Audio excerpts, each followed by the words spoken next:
त्रिशिवरमानस हंस चराचर जनन स्थिति लय कारणभो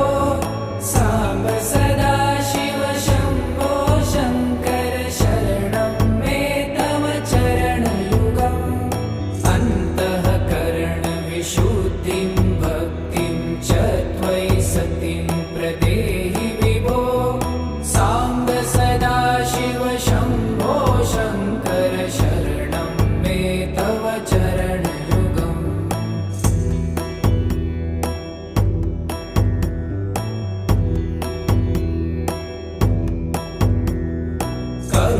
करुणावरुणालय